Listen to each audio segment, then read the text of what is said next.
welcome everyone. Welcome to another edition of the Bread for Soul Convos with myself, Sir LSG, and thank you once again for tuning in. If it's the first time, if it's your first time tuning in, thank you and welcome. I hope to keep you on this platform every morning at 9 a.m. And the guy who you've just seen there with a beautiful face is somebody who inspires me a lot. Oh, Man, I hope that the internet doesn't mess us up. But anyway, let me do this intro. A lot of people, for artists especially, we've seen artists as or being an artist as this thing that I'm just gonna be an artist. I'm not gonna do anything else, and I'm gonna make my money as an artist, and I'm gonna live, this whole rock star life for the rest of my life. But we've seen that it's not the case for even the most successful artists. We've seen people like Jay-Z, Black Coffee, Rihanna, and just to name a few, step out of their music zone and just use music and their platforms to open other businesses, to run other businesses. And I think that's the story of Proverb too, who's my guest. Bra Tebogo, how's it, my brother? Sir LSG, thank you so much for having me, Brian. No, thank you for taking your time and doing this. But just if we can, I mean, we will unpack a couple of things throughout the show. But what is your notion, especially with regards to doing more things? Because like you've got your hands all over. You're doing idols, you're Yeah. doing Miss Essay, the radio, and you're still an artist. I'm gonna ask you about that a bit later. But like, what is your view with regards to that? Look, I think, and I say this a lot, entertainment, in my humble opinion, is short-lived. If you are able to achieve longevity, that's a blessing and kudos to you. But I think when you can, if you can, um, building a brand through music, or entertainment enables you to diversify. And I think, when you're at your peak, you need to, because you need something that can sustain you when entertainment no longer can, or when somebody else has taken over. There's a new face to entertainment, so we are all replaceable. It's very much like sports. If you get an injury or if age catches up to you, there'll always be a new, younger, better, faster player. But while you are at your peak, you need to establish yourself in such a way that you can sustain yourself even beyond your career, or that lifespan at least. Yeah. But because this is a music show, and I mean, we'll unpack other aspects of your career as we go. But I want to know what is your earliest memory of music? My earliest memory has to be my dad. My mom and my grandmother couldn't care less for music, but my dad was very big on his music. And whenever we used to travel, my dad, by the way, lives in Tabanchu, which is just outside Bloemfontein. And whenever he'd come to Kimberley, in those trips, we'd always stop by the music bar so that he can collect the latest releases. And then those trips would be when we'd listen to music. So that for me is one of my earliest but fondest memories of my exposure to music. Yeah.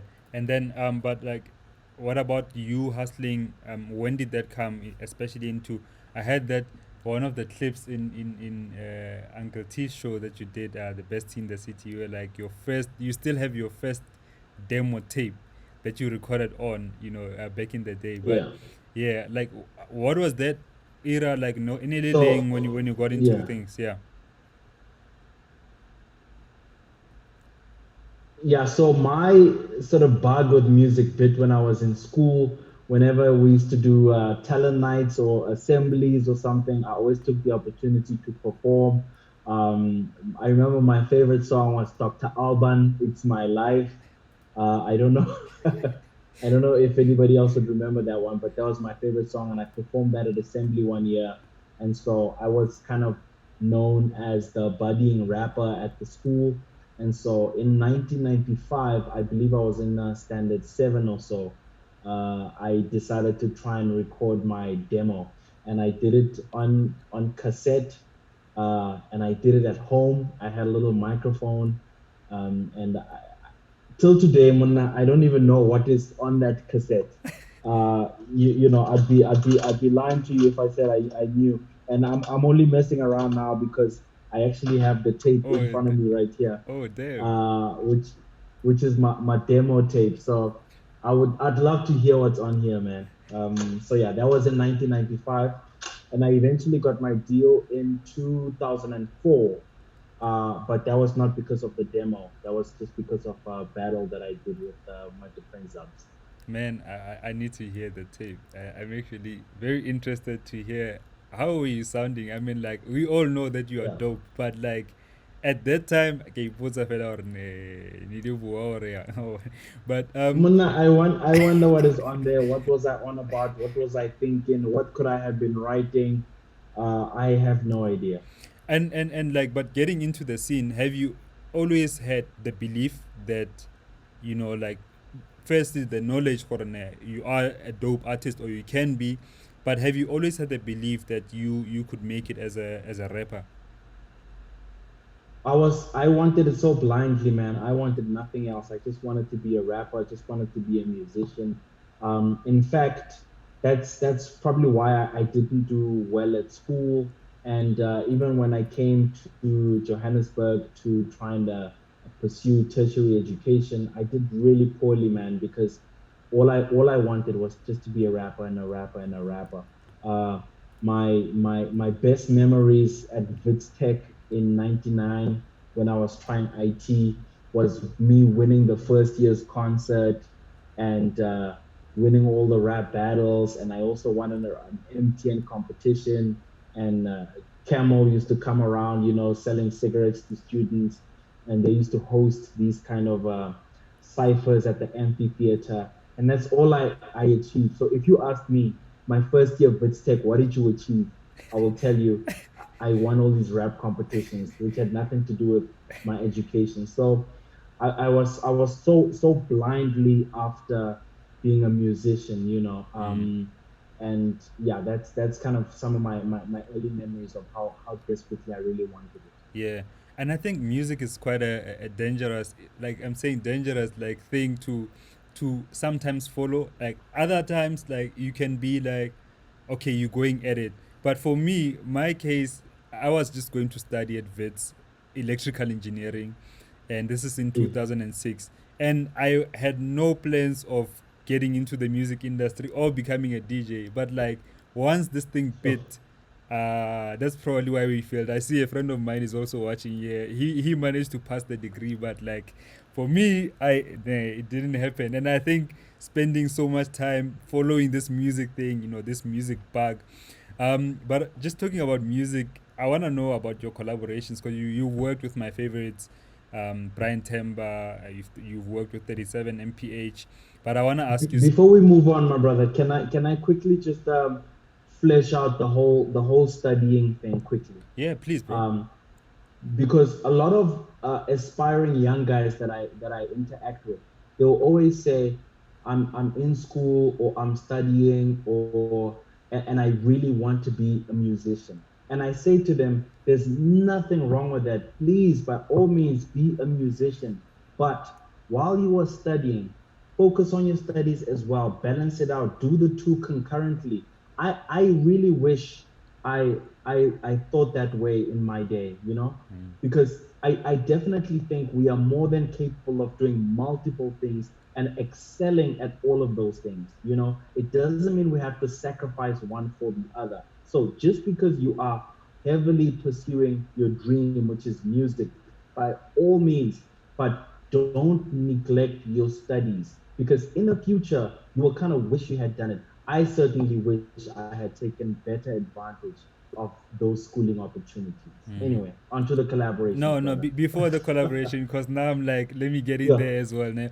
But also, I feel like it's very important while we are pushing for that. And I'm a believer in that too, because studying there, even though I failed, I did badly, but like being at university gave me some sort of edge, when I got to starting to study music and sound engineering, I had kind of like a better Yeah. understanding of things. And but it's also the point that I want to make though is that while studying, I think while on the case of studying, we should always be choosing something that we really love. Because I've seen people who have studied and finished their degrees and they're not happy at the jobs that they would be working, or actually they're not even happy with the process of that studying for that degree. So I think sometimes it's actually not sometimes, it's always important for everyone to do something that they love. Like I know, and we love many things. We might think that you're a musician, you can't do accounting. We the only way I guess to find out is to just go into those things. But we can be many people than just musicians. I think that's just to add on your point. But yeah, let's get to collaborations. You've collaborated with some of my faves, but I want to ask you about about Double HP. How was it working with him, the late Oh Double HP? man. Yeah. Double HP and I became friends before we recognized, well, before he recognized that I was a budding rapper. So I met him in Midrand, and we connected on a couple of things.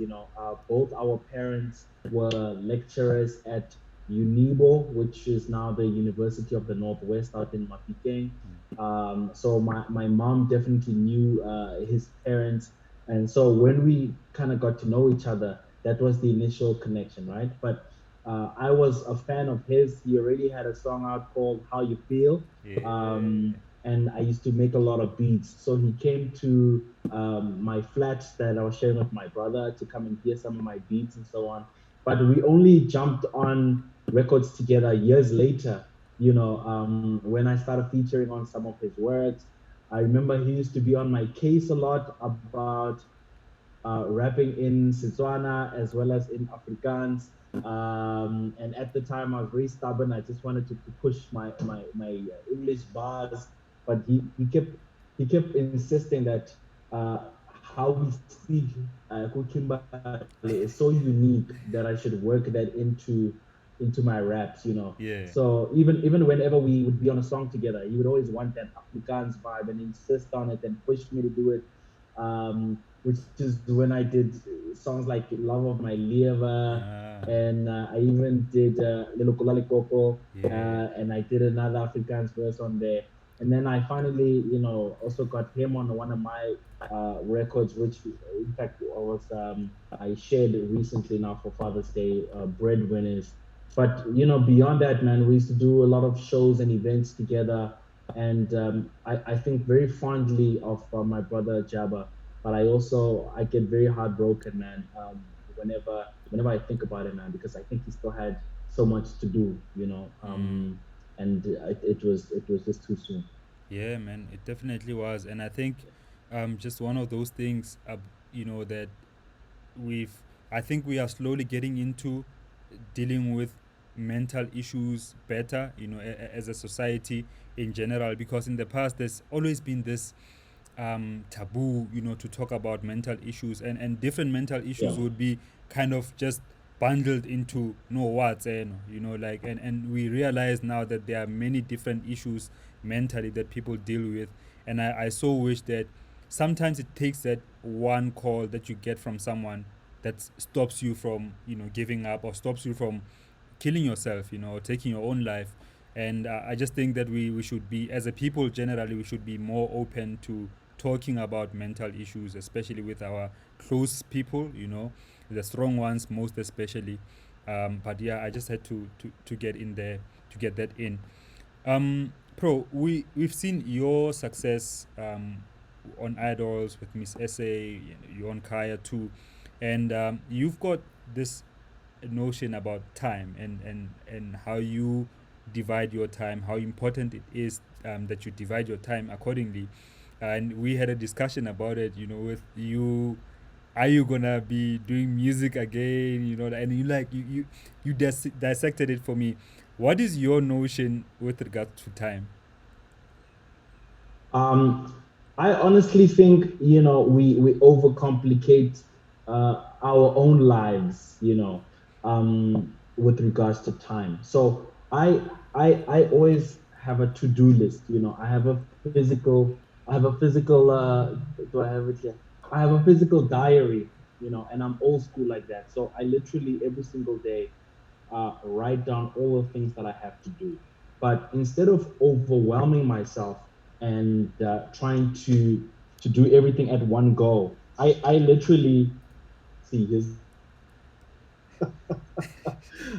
I literally pick every single task and do it one at a time. So if I say at 9 o'clock I've got my conversation with Sir LSG, that's all I focus on, and I'm present and I'm here and I do it fully.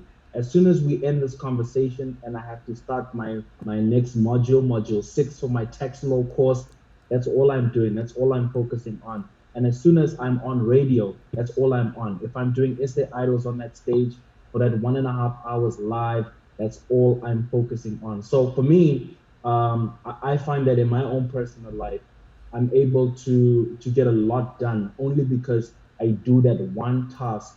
I do it thoroughly to the best of my abilities, lock that down, and then move on to the next task. And I think we just overwhelm ourselves. If you think about everything that you have to do and try and do it all at one go, that's when you begin to drop the ball.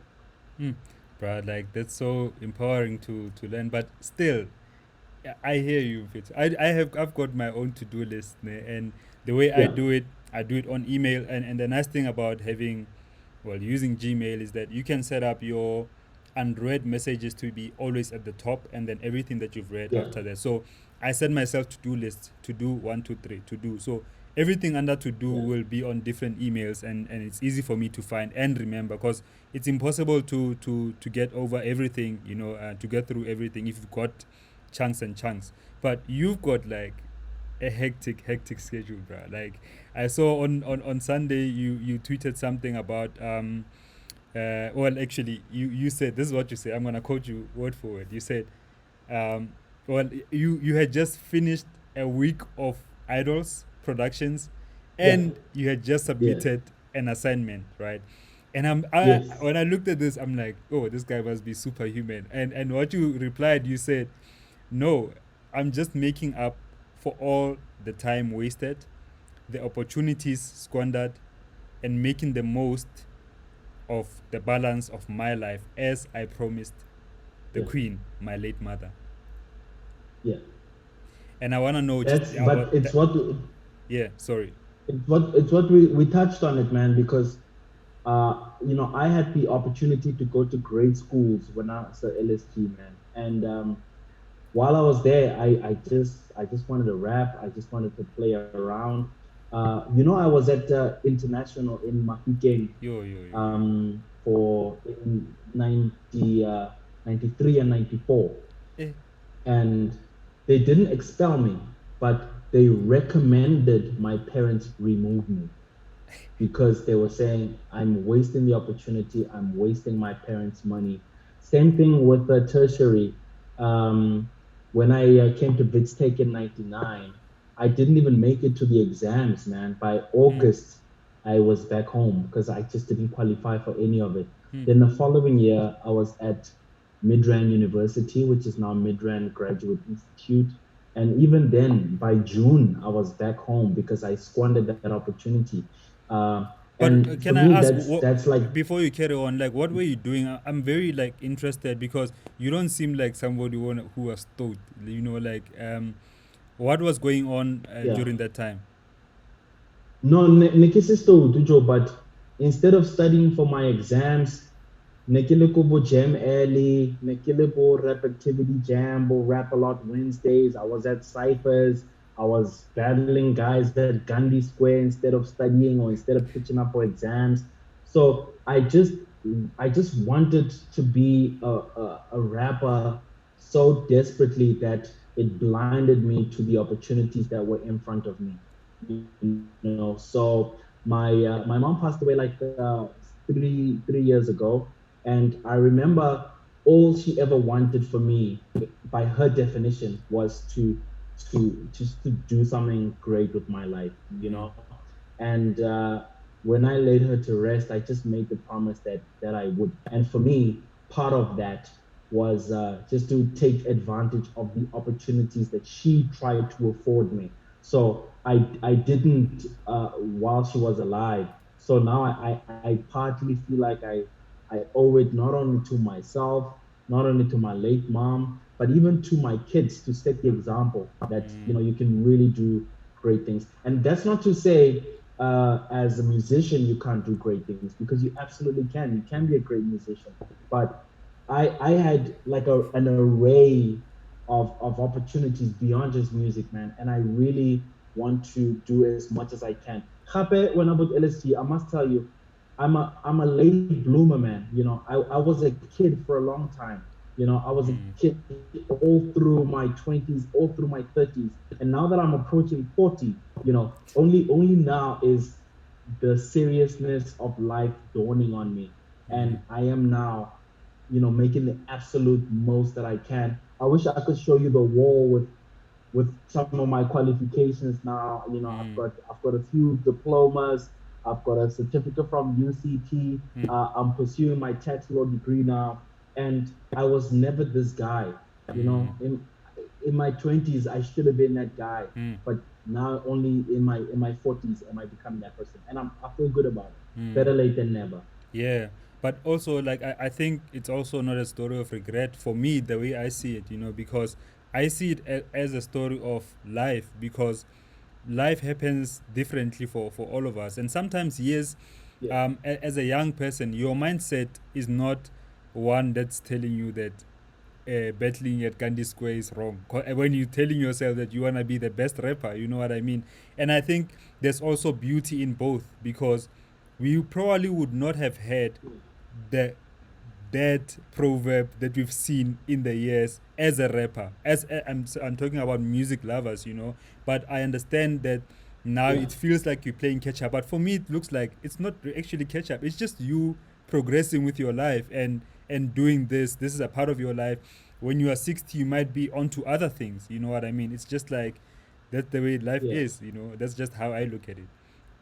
But It actually fuels me a lot, because every time I'm lazy, every time I don't want to wake up, every time I don't want to study, every time uh, I just don't have the energy to.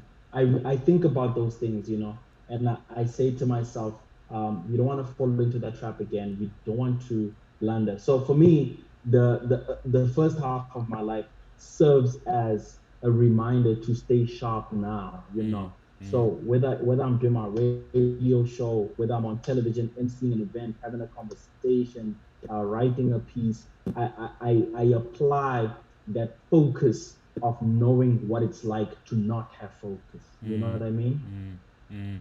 Bro, and one thing that I want to play for you, just before I jump on to the next question, is a voice note by a friend. Let's check it out, and then I would need your feedback from it. Okay. Cool. Hey, what's good, Sir LSG? This is 37 here. Thanks for reaching out. Hey, man, listen. Working with Proverb, it's like working with a well-oiled machine. I met Proverb the first time in 2003. At the time, I was a student at UCT, and I was a rapper and producer. So there was this festival called Kappa versus Josie, a big concert in Cape Town. And so Proverb was part of the Josie squad, and I was part of the Cape Town squad. And I remember my first memory of Proverb. He was just a quiet guy. Everyone was wilding out. He was there just thinking. He was just taking in the views in Camps Bay. And you kind of get a sense of this guy. I got a sense that he was gonna go places. The way that he carries himself. Fast forward into 20, I think 2014 or 2015. Proverb hit me up to say let's make a track. How much is it gonna cost? We agree on the fee. I sent him some beats, and he phoned me back to say, okay, cool, let's make it happen. This is the date. Literally, like I said before, it's like working with an well-oiled machine. He's like, okay, I got the verse ready. Let's meet in the studio. He books Jazz Works. We get into Jazz Works and we're vibing. And song was written, man. Literally, it's like, okay, this is what the verse sounds like. He raps, he raps, he raps, he raps. He's done. I'm like, damn, that's quick, man. And he was coming back from a voiceover going to another voiceover. So I was feeling under pressure. I was like, oh man, this guy did this and I did my part. And that's it. We recorded the song within a morning. And the next time he phoned me was to say, hey, bro, are you ready to come and shoot the video? I was like, yo, let's do it. Even the same, that experience, call times were sent out. When I got there, everything was ready. We shot the video, so Proverb is the professional of professionals. There's no reason and wonder why he's so successful. For me, it's like a joy to work with. I really enjoyed working with him. We're probably gonna work again in the future. So that is my experience of how I worked with Proverb. One love, bruv. Yeah, man. Wow. 37 There you mph. go. Yeah, man, there you go. But I really do want to know, pro Brakane, like, are there steps like that get you in this mindset of I'm gonna do this, or is it just like you woke up one day, or do you do things? Is there a ritual that you do? Are there like, I just want to know what is it that you do, like, to be so efficient in what you do. Um, so LSG, first of all, let me just say, man, I'm really grateful for the very kind words from my good friend 37 MPH. He too is a very upstanding guy, man, and an absolute pleasure and a creative mind. And I enjoy him as a person. He's a good guy to know. And I think the fact that he's a creative and he's a heck of a talent is an additional bonus. Now to answer the second part of the question, and not to labor on it too much, but because I even posted about this about 2 days ago, and I was just saying that I really wish I didn't always have to wait for crises in my life, But whenever I look back at my life and any kind of milestones and achievements and anytime there was a major life decision, in my life when I was LSG, it was always followed by some kind of crisis. Either Mm, something went wrong in my life, my mom passed away, or I had a tragic accident or something. And I always vow the next day to say, life is short. Never waste another moment, or because I failed in school, I had to do this, that, and the other. So a lot of my life is fueled by a lot of things that went wrong. You know what I mean? And so I almost make it a point that everything I touch should go perfectly now.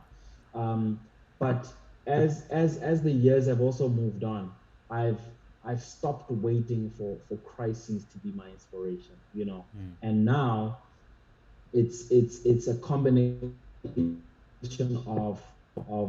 trying to be a great example to my children. I have two kids, and I always speak to them about living a full fulfilled life, pursuing their dreams, but exposing themselves to opportunities and experimenting and trying everything and never limiting themselves to anything. mm, And so I almost do it in my own life so that I can also set the example when I preach and when I speak on it, But the second tier of that is also because I've got my own goals. I'm highly driven and ambitious, Sir LSG, and every time I mark off a milestone, I think to myself, if I can achieve this, it means I can also achieve this, and I can also achieve this. So the other goals fuel the other goals, and then I mm, just kind of get into this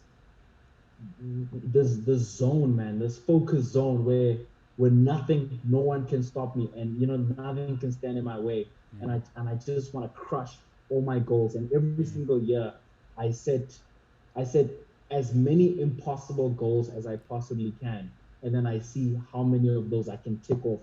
And 10 times out of 10, halfway in the year, I have to reset new goals because, I have kicked those ones Man. in the shins. Yes, yes, right. This is so inspiring. But I'm also assuming that it's not always that has not always been the case. Like I wanna, because this is an informative platform where I really wanna, Yeah, um, so whoever is watching can relate, because I believe that everybody goes through some sort of difficulties and adversity. of course. What Yeah, has yeah. been your most difficult moment to get back from? Uh, Look, and I think I've already mentioned it a few times, man. I think the passing of my mom was my toughest personal thing. I have gone through all sorts of other personal things before then, right? But um, for me, I kind of don't have regrets about those. I think if anything, they worked out better. I'm a better person for it. The quality of my life is greater. But the passing of my mom is a really is a tough one that I still battle with on a daily basis. And yeah, for me, that's kind of still the one big challenge that it'll probably be like that for the rest of my life, to be honest, because it's my mom, man. Mm, mm. So that stands out as the single toughest life experience. Yeah, and if I may ask, do you go to therapy? I did in the beginning, but nah, I don't anymore now. Now I choose to funnel those difficulties, Mm, into positives, and that works for me, you mm, know. So whenever, for instance, I'm feeling pretty low about my mom, I think to myself, uh, what would make her happy, you know. mm. And I know she always used to say, especially in the last couple of years, that I work too hard and I push too hard and all that. So even like me taking a holiday would often be fueled by the thought of my mom. Or, mind you, my mom had two doctorates, man. You know what I mean? While she was a lecturer at the University of the Northwest. So even when I want to study something, it's kind of inspired by the high success of my mom. And I keep her picture close close by at all times. You know what I mean? Yeah, yeah. And I'm always inspired, man. Mm. So that's probably my one of my biggest inspirations to just to make my life great. Yeah. I mean, I asked you about therapy because I want to get through this thing. Every first to guys who's watching the show, um, every first Monday of the month, I've got a specialist psychiatrist, Dr. Gwen Tonyani, on the show just to advise us as artists, to help us deal with any Yeah, kind of depression and anxiety issues that come with being an artist, because those can, if you're not strong minded, because not everybody is, I've got my own moments where I'm like, damn, am I really yeah, gonna see this through, Um, yeah, and yeah, Bra Pro, I want to ask you about idols a bit before we get into your investing and tax law. yeah. Um, Sure. h- you are a co-producer on Idols, and we see you in the screens, backstage making fun of people, and you dope with that. But I want to know, what is it that you do behind the scenes for Idols? Okay. So I co-own the production company, which is Sticky Entertainment. I co-own with my business partner, a guy called Gavin Ratton. So from the production company side of things, we are sort of custodians of the final product. So the channel would secure the license to produce a product like South African Idols, and then commission us as a production company to bring it to life. So our job is to conceptualize the season, to say what's going to be different from the last season, what is it that we ultimately want to achieve, and how are we going to make it happen. So we would then, keep our ears to the street to find out, who are the hottest performers right now. Does Sir LSG have a banging single? Should we get him onto the show? Will the audience respond? Uh, and we kind of sort of try and stay abreast of the trends, the hits, the happenings with the performances, the shows. Then comes the scripting part of it. It is an English medium show, but the market that we speak into is like Mzansi magic. Yeah. So you say, all right, how do we speak? What is the slang? What is the sort of terminology? What are the current trends? And so for me, it's because the geography of the show will always remain the same. It's Mm. about finding raw talent, taking them through the audition process, opening it up to the voting until we have an ultimate winner. That geography won't change. That will remain the same. But to arrive at that end process, that's kind of what we do to say, how do we keep eyes on screens? How do I make sure you come back next week and you watch and you engage on the various platforms and you stay glued and entertained? The talent will do what the talent does, Yeah. but we are supposed to do everything in between. Nah, I get that. I get that, brother. I hope I answered that. No, definitely you did. And I want to talk about investing because I know that you are a property investor and you've got Yeah, a portfolio for residential properties. Um, yeah. why was it so important for you to get into property as an investment? That one kind of happened by interesting life experiences. So when I had my first property that I owned, right, and I tried to sell that because I wanted to get a bigger property. The guy who was buying it from me, another young guy, he could have been just a little bit older than me. He was asking me, "Why are you selling it?" And I was explaining to him that I'm selling it because I want the money to buy the next property. Yeah. And he was saying to me, I'm going to buy this property from you. And just so you know, this is my third property. And I couldn't understand why was he retaining these properties? What is the reason? How is he making all this money that he can buy multiple properties at a go? Nonetheless, he ended up buying that property. Then when I went and bought my next property, right?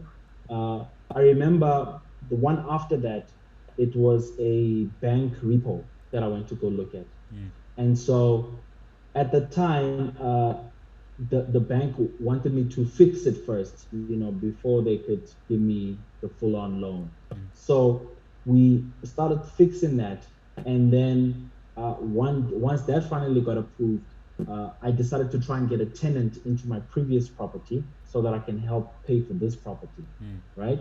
And so by realizing that pattern, I then thought, this makes business sense. You Mm. know what I mean? But now, after a couple of properties, of course, I wanted to just make better sense of it because I don't think I was doing it well. The rate at which I was acquiring new properties was a little bit slow. And also, for a long time, I really believed you had to pay off the property as much as you could. So I decided to do the sub property course. I did a course on property development and investment, and I learned a lot of magical tricks. So LSG, man, like leveraging, with tenants, like maintaining cash flow as opposed to paying off the debts. Then I was reading other kind of pieces of content, like the Robert Kiyosaki has a book called Why the Rich Get Richer. Mm. And even in there, man, he speaks about, using tax to leverage and so on. And so I just kind of began trying to figure out the system. And since then, the property portfolio has grown and it continues to grow. And it's kind of become more than my passive income, but it's become a bit of a passion as well, and I Mm. thoroughly enjoyed. And I have a great relationship with all my tenants. Especially now with this outbreak, we Mm. always have to talk about them skipping a month or Mm. paying 50% or whatever the case may be. But Mm. it's definitely been an interesting experience, and I'm hoping to keep growing in the property space. Bruh, this one space that I really want to get into. Well, not want to, but I think I will. Not I think. Hey, look at my girlfriend is like, you think? No, I'm definitely getting into that space. But I want to ask you, especially with regards to investing, as black people, we it's like the education of investing is not there, Yeah, in our schools. It's not in the public schooling system to really teach yeah. people about investment and acquiring properties and stuff like that. But I want to know, like, with you, how soon do you put your kids on? I know you're big on kids. I've seen you doing talks, at schools, but you're a father too. How big or how soon can you introduce investing and property to young kids? So my kids and I, we go and view properties. We attend auctions together. When a few of the properties were being built, we go there and we have a look and they talk about it. And I show them when we do, the invoicing, the bookkeeping, and the follow-ups and all that. So my kids know the business through and through, and they also know that this is their inheritance, Mm, and it's not to influence their career options, but it's just to empower them, to sort of think about these things because we weren't empowered. mm, We didn't know we had to make a lot of mistakes. So I think we need to spare the next generation our mistakes and empower them now. So I always even try and use my platforms, just to try and engage on these things. I don't claim to know it all with mm, LSG. I definitely don't. mm, That's why I love these conversations because you get to learn from others as well. But I say with every piece of information that you pick up, you need to share it. I also believe that we live in the information age, and mm, 80% of what you know now, you can learn for free on the internet. mm. And we just need to use this resource to not only learn but to share as well, while we engage on these very important topics. So the sooner the better. If it's not being taught in schools, that's not a valid excuse anymore because we're now in the info age. You can learn it anywhere, anywhere. Yeah. Before I ask you about Kai, I want to ask you, just to close the investment issue. Um, are you already at a stage where you are investing in art pieces? I mean, I've listened to Jay-Z on his 444 album saying financial freedom is my only hope, and if being he'd rather die rich, I mean, not live rich and die poor. But I want to know from you, like, have you gotten into buying art as an investment? One of my favorite authors and investors is Warren Buffett, né? And one of the things that he says is, uh, he never invests in anything he doesn't understand, right? So I'm not an art aficionado. I do understand that it appreciates in value, but I don't know how I can eat off of that right now, or Mm. how. So because I have a limited understanding about art and I'm open to be schooled on it, if you know better, please teach me.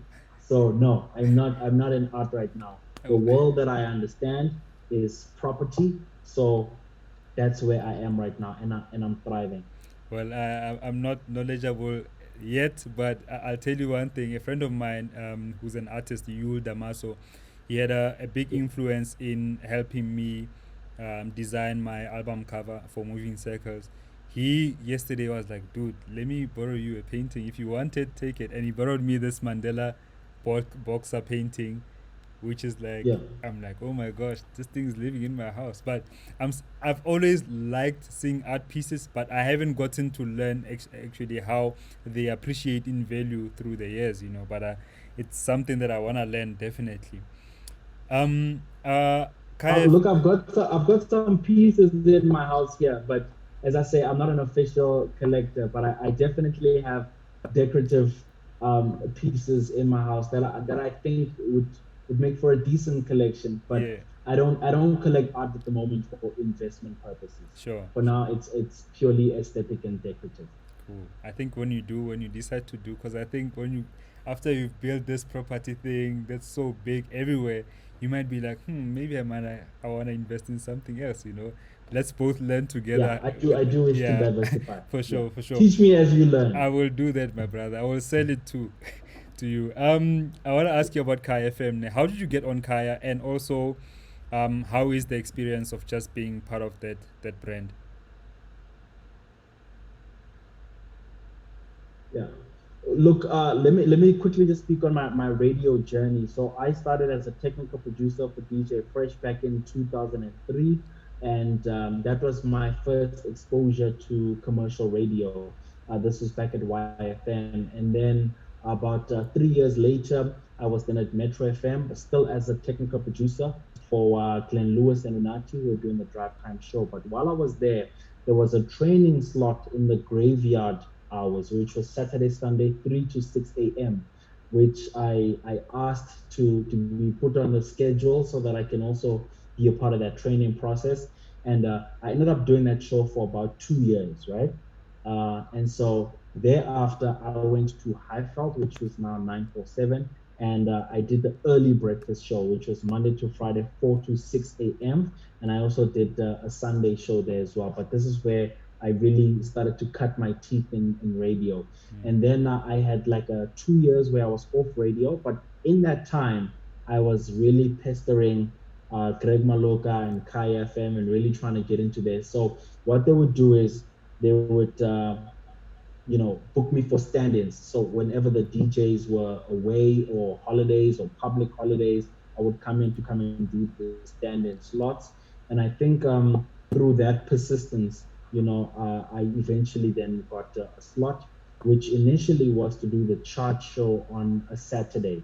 But now, because Kai FM does not traditionally play popular music or chart music, mm, it was a little bit redundant. So I repitched a different concept, which was Winner Circle, and I was given the permission to run with it. And subsequently, I also gained a Friday show as well called the Kaya Set, which you have been on. yeah, And it's now been it's has it been 3 years?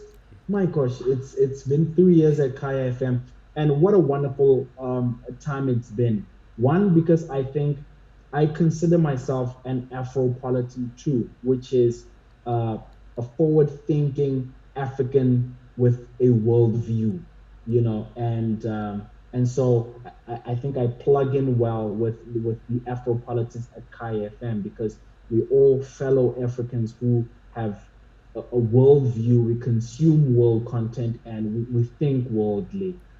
So everything from the music to the content to the engagements to the kind of conversations that we have, like this kind of conversation would live perfectly on a Kai FM platform. And I think that's why it's a brilliant relationship, and I absolutely love my time there, and I hope to serve the balance of my radio career on a platform like that, if not right there. yeah. And just to be selfish a bit and ask you about myself, Yeah, like, I wanna know, yeah, right? Because I wanna be in that space that you are in. yeah, Not necessarily Kaya, but like be in a space where I'm a musician and I'm good at what I do, but I can also be a yeah, presenter. I can be on radio. I can be on TV. yeah, yeah. Doing shows like this. Where would I go in terms of not necessarily who do I reach out to, but in terms of making myself a better presenter? But so LSG, you are doing it. Using platforms like these, getting on the internet and Facebook Lives and the Zooms and creating content the way you are. This is the way of the future. This is the way that the world is going. So a couple of pluses are on your side. One, you control the parameters of this. It's on your terms. The tone, the style, the pace of it is all up to you. Two, you own this content. This is your intellectual property. So you can either commission it and throw it on multiple other platforms and find ways to monetize it. But this, as far as I'm concerned, is the way of the world. So it's all really good and well to get onto a traditional platform, but eventually the world is all heading this way. And guys like you, by doing it already, are spearheading it. So take some solace in that, my brother. That you're doing it. You are in the process of doing it. Sure, bro. Thank you so much. Thank you so much. I want to ask you Yeah, quickly respect. about in closing about music. I've recently seen that Yeah, you got your some of your masters back. Um, Will we see a Proverb album in the near future? I think maybe in the very distant future, but not immediate.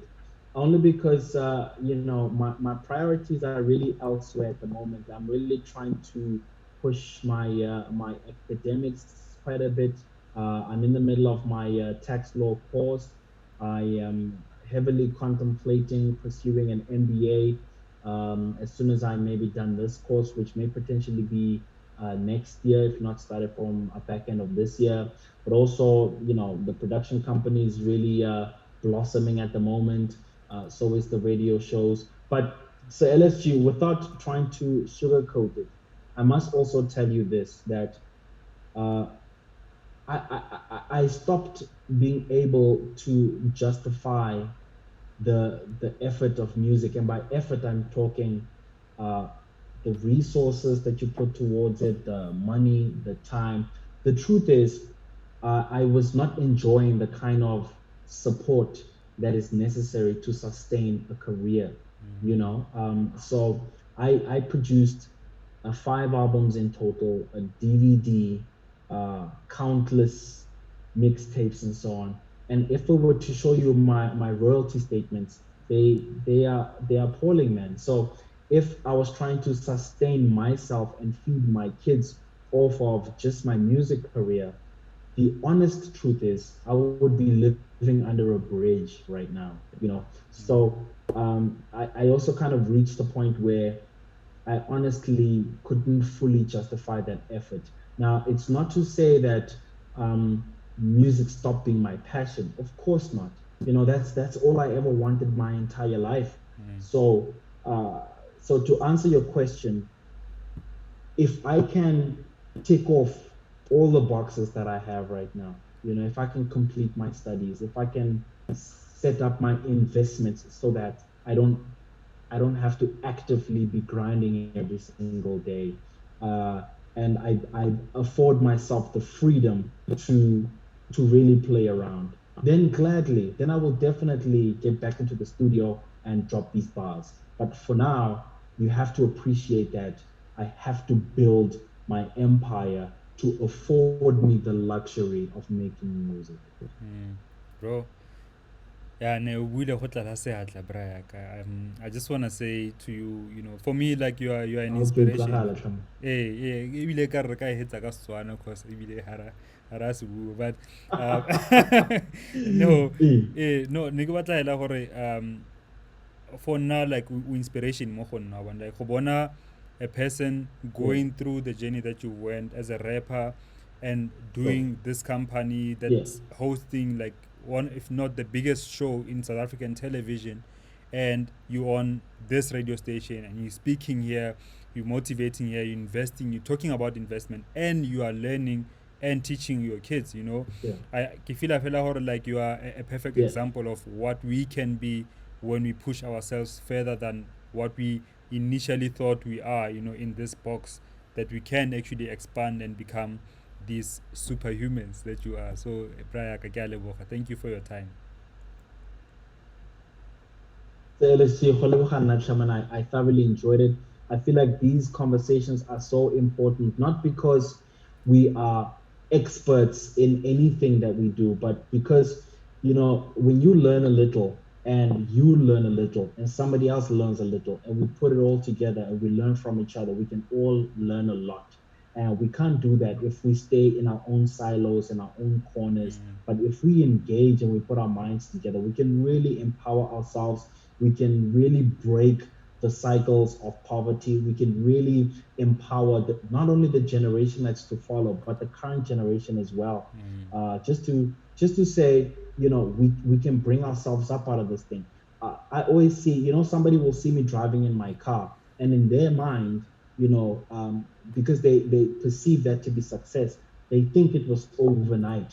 And I often wish I can pull over, have this conversation, and let you know about how it is you arrived at that point. mm, It's not from zero to 100. So mm, let's talk about that one, two, three, four, mm, until we can all get ourselves to 100. Success, so LSG, is measured by how many you bring with you. mm. Brag. re ska ra ela tswa bobe, but ke batla go botsa ka dikoloi because you mentioned cars, ne ke batla go botsa ka dikoloi. Like I've seen you, this I guy. shouldn't have brought that up. I wasn't gonna ask you about it, but hey, man, you did. You brought it up. I've seen you on the Discovery. All right, the one. But like, what's the most like fulfilling car? I mean, like, I'm saying fulfilling in a selfish way because I feel like no man, you know when you go and buy that thing, yeah, I got this. Yes, like what was that car for you? So LSG, let me quickly just contextualize and I will answer your question. Okay. First of all, cars are a lousy investment, right? Yeah. But cars are a great reward system, you know. So I make a deal with myself, Sir LSG, and I said this on another interview.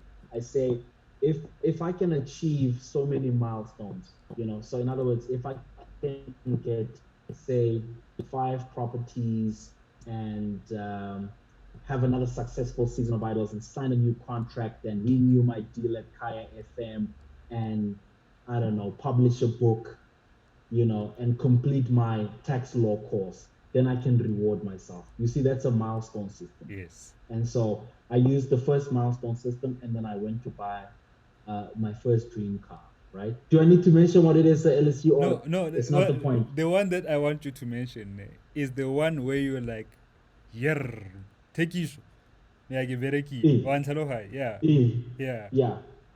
Well, look, then it's my 2 babies right now, man. But both of them, I just want the point to be after the milestone. So use a reward system. Don't let the car be the goal. Let the car be the reward. You understand? Yeah. So I have a Porsche Cayenne GTS and I have the Porsche Boxster, which is my baby, man. So those are my dream cars, and that's what I have in the garage right now. And I thank you, bra, for Hubua, but also importantly for mentioning that onosadi di refer, also reke fela, you know, it was to reward yourself after working, Yeah. after completing what you had set for yourself. And I think that's important to note, you know, Raskarare, just after first gigging and idol see, then Yeah. you Yeah. want no. Thank you so much, bro. This was such a lot of fun, man. Let's do it again soon, brother. Cheers, brother. Keep well. Respect. Guys, to whoever is watching, thank you for watching. Please share the video. Please tag somebody in the comment section who might learn from it. And let's remember to stay creative. Peace out.